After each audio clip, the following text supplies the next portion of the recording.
Shanghai, China. If asked to name the most popular iPhone app on Earth, colossal international platforms like YouTube, Instagram, WhatsApp and Facebook may seem likely contenders. Even though all of these figured in the top 5 most downloaded non-game iOS apps in the first quarter of this year, the top spot was actually taken by a newcomer from China. Douyin, also known as TikTok in its international version, popular in markets such as Japan, Indonesia, Vietnam and Thailand, was launched by Beijing-based ByteDance in 2016 as a music.ly clone for disseminating lip-syncing videos with clever effects. But in just 21 months, the app has hooked hundreds of millions of young people in China. Its success in China helped make it the most downloaded non-game iOS app on the planet for the first 3 months of 2018, according to data from US research firm Sensor Tower. Douyin clocked up more than 45 million downloads over that period. It's come from virtually nowhere to be quite big, says Michael Norris, research manager at Resonance China's Consumer Insights, Naming and Brand Strategy team, SMART, adding that Douyin's 150 million daily active users puts it on par with Chinese search giant Baidu for users. According to Douyin, that figure rises to 300 million when you extend the scope to monthly active users. Less than 2 years to be able to achieve that scale, that's really quick. We've now got a lot of brands coming to us and talking about this idea of WeChat, Weibo and Douyin as the formation of their social media presence, which is an interesting shift. From its lip-syncing roots, Douyin has grown to become a more diverse, Vine-like center of short video entertainment. It is also worth mentioning that ByteDance bought out competitor, Music.ly last year, combining the two apps into one product. Today, Douyin's short, 15-second videos attract content of all kinds, from the very basic, classic internet clickbait, pretty girls pouting at their phone camera, cute kids, and animals, to more sophisticated, scripted efforts. As well as attracting star influences from other platforms, including Papi Jiang, Douyin of China's video KOLs with a laundry list of brand affiliations and now almost 16 million Douyin followers, Douyin has spawned a new generation of key opinion leaders. Feeding a youth addiction, the androgynous look and short, platinum hair of tender Huang Meng is one that has cut through the Douyin noise, with more than 4 million fans obsessed with her skincare regime and noting the high-low mix of brands she styles for lip-syncing videos.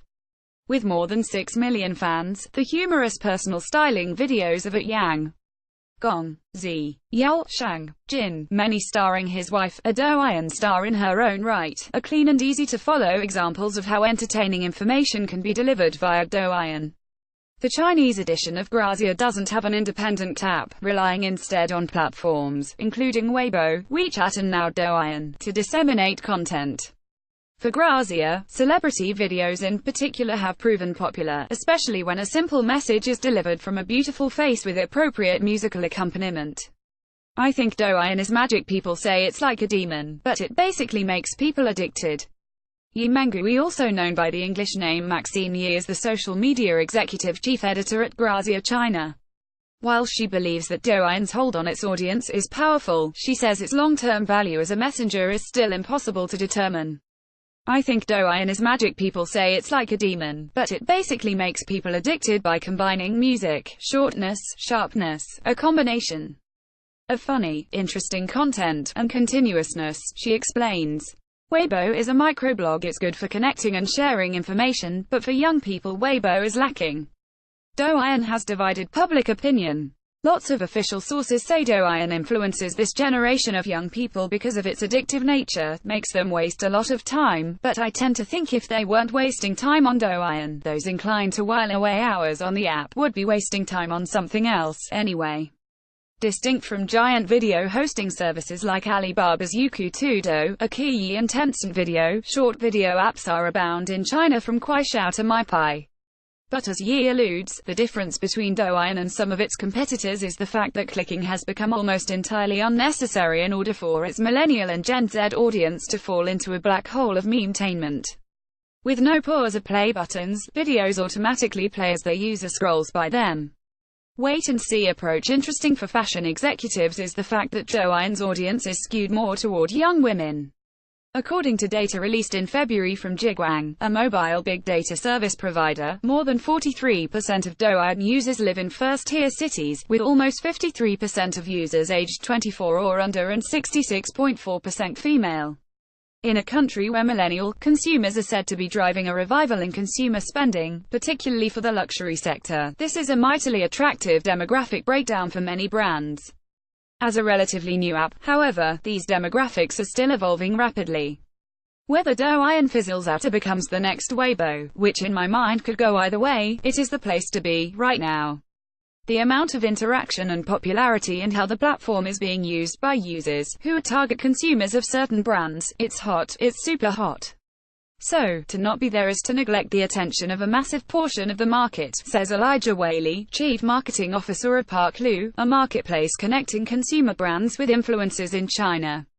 To this point, most fashion brands have taken a wait-and-see attitude to the app. It's an understandable position, particularly in a market such as China, where platforms rise and fall with extraordinary regularity, and the nature of Douyin's user-generated content is likely to bring scrutiny from regulators. Douyin owner ByteDance has seen its other major product, a news app called Jinri Taotia, the name translates to daily headlines in English, fall foul of regulators numerous times already, and Douyin has been careful to self-censor content that could be deemed as subversive. The most high-profile example was the increasingly bizarre memification of beloved children's character Peppa Pig, who on Douyin saw her image increasingly utilized a gangster ISED until the platform wiped videos featuring the hashtag Peppa Pig entirely for a period in April. While this may sound comical outside China, it shows how seemingly innocuous content can run the risk of sabotaging a brand's marketing efforts. For those willing to take the risk, there are several ways in which brands can engage with Douyin, with varying levels of control over brand messaging and content. Risk-to-reward ratio: an official campaign run in conjunction with Douyin itself and incorporating the app's popular challenge function, where users contribute video of themselves undertaking a set task or incorporating a particular activity, catchphrase and/or hashtag, has the ability to attract an incredible number of eyeballs, but is also prohibitively expensive.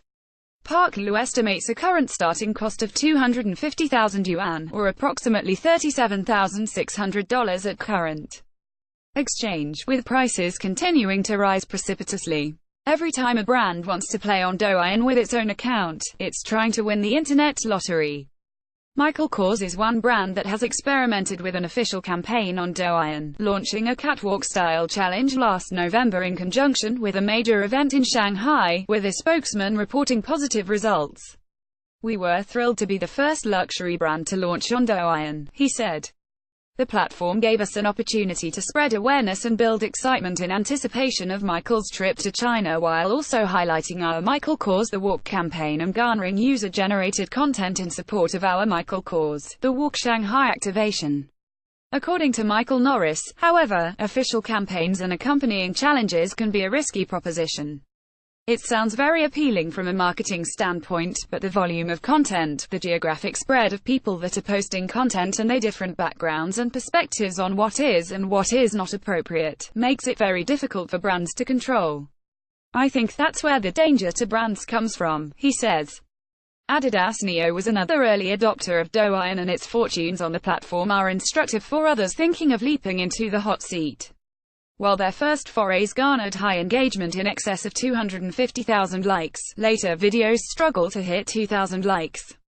This is largely because Douyin doesn't work on the same kind of algorithm as a platform like YouTube, which saves preferences to better target videos at individual users. On Douyin, by contrast, even if you follow a brand or influencer, their videos are not guaranteed to show up in your feed.